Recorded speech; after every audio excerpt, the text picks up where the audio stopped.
ने दुर्योधन की जंगा उतार दी थी। वह खून में लथपथ होकर रणभूमि पर गिरा हुआ था। बस कुछ ही समय में दम तोड़ने वाला था, लेकिन भूमि पर गिरे हुए ही उसने श्री कृष्ण की ओर देखते हुए अपने हाथ की 3 उंगलियों को बार बार उठाकर कुछ बताने का प्रयास किया।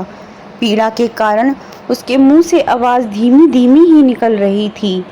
ऐसे में श्री कृष्ण उसके पास गए और कहने लगे कि क्या तुम कुछ कहना चाहते हो? तब उसने कहा कि उसने महाभारत के युद्ध के दौरान 3 गलतियां की हैं। इन्हीं 3 गलतियों के कारण वह युद्ध नहीं जीत सका और उसका यह हाल हुआ है। यदि वह पहले ही इन गलतियों को पहचान लेता तो आज जीत का ताज उसके सर होता। श्री कृष्ण ने सहजता से दुर्योधन से उसकी 3 गलतियों के बारे में पूछा तो उसने बताया, पहली गलती यह थी कि उसने स्वयं नारायण के स्थान पर उनकी नारायणी सेना को चुना। यदि नारायण युद्ध में कौरवों के पक्ष में होते तो आज परिणाम कुछ और ही होता। दूसरी गलती उसने यह बताई कि अपनी माता के लाख कहने पर भी वह उनके सामने पेड़ के पत्ते से बना लंगोट पहनकर गया। यदि वह नग्न अवस्था में जाता तो आज उससे कोई भी योद्धा परास्त नहीं कर सकता था।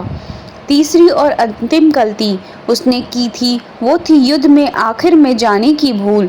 यदि वह पहले ही जाता तो कई बातों को समझ सकता था और शायद उसके भाई और मित्रों की जान बच जाती।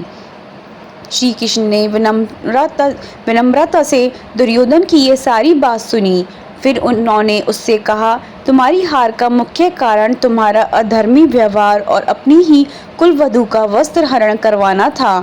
तुमने स्वयं अपने कर्मों से अपना भाग्य लिखा। श्री कृष्ण के कहने का तात्पर्य यह था कि तुम अपनी इन 3 गलतियों के कारण नहीं हारे, बल्कि तुम अधर्मी हो इसलिए हारे। यह सुनकर दुर्योधन को अपनी असली गलती का एहसास हो गया।